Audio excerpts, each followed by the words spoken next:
어떤 측면에서 해석을 좀 해보면 좋을까요? 네, 이번에 이제 하워드 로스트닉 상무부 장관이 좀 그래도 이 폭스뉴스에 나와서 관세와 관련된 발언들 인터뷰를 좀 했는데요. 일단 먼저 아마도 캐나다, 멕시코 관세 인하 협상을 발표할 것이다. 특히 그것이 이르면 3월 5일에도 할 수 있다라고 전했는데요. 그러다 특히나 이런 말과 함께 이제 특히 USMCA 협정을 준수하면은 관세 완화, 그 중에서도 이제 좀 중간값 기준으로 어떻게 보면 협상의 여지가 있다라고 말하면서 이게 단순한 어떻게 보면 이 관세가 잠깐 중단해 주는 것이 아니라 상대방도 노력하면 자신도 좀 타협하겠다. 즉, 정말로 좀 타협해서 중간값으로 최종적인 결정이 될 수 있겠구나. 이렇게 해서 좀 하나의 이슈가 끝날 수 있겠구나라는 이런 사람들의 생각이 좀 몰리게 되면서 시장에서는 좀 긍정적인 발언이 있었는데요.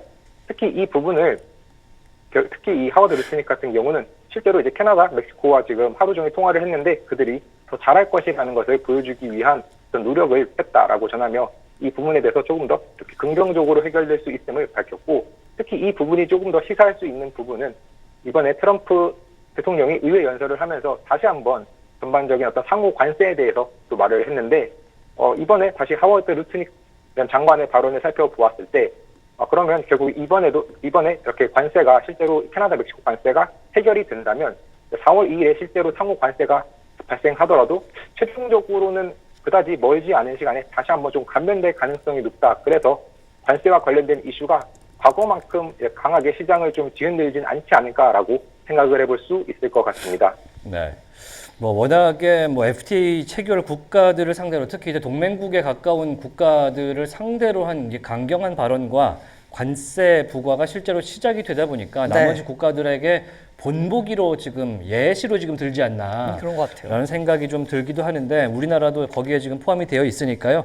조금 지켜보면서 잘 대응했으면 좋겠다 생각이 들고요. 네. 자, 오늘 연설 중에 나왔던 몇 가지 이슈 중에 주목된 두 가지 정도만 체크해 보겠습니다. 블랙락이 파나마 항구의 지분을 인수했다라는 이야기가 나왔는데, 파나마, 이 지미 카터 대통령이 1달러의 파나마 측에다가 넘겼다고 하는 그 항구 아니겠습니까?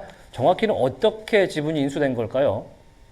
네, 우선 이제 블랙락과 글로벌 인프라스트럭처 파트너스라는 이 컨소시엄을 구성해서 그들이 이 홍콩의 그 리카싱이 옛날에 이끌었던 이 CK 허치슨이라는 기업이 지금 파나마 문화, 제가 왼쪽 그림에 표시한 빨간색으로 표시한 곳에 있는 항구들인데요. 이 항구 두 개의 지분 90%를 인수를 하는 계약을 체결했습니다. 그리고 이번 항구 외에도 중국이나 홍콩을 제외한 나머지 이 CK 허치슨이 보유한 43개의 항만 사업 중 80%를 이번에 인수해서 지금 블랙락 굉장히 이번 거래로 큰 폭의 이익을 좀 얻을 수 있을 것으로 보이는데요.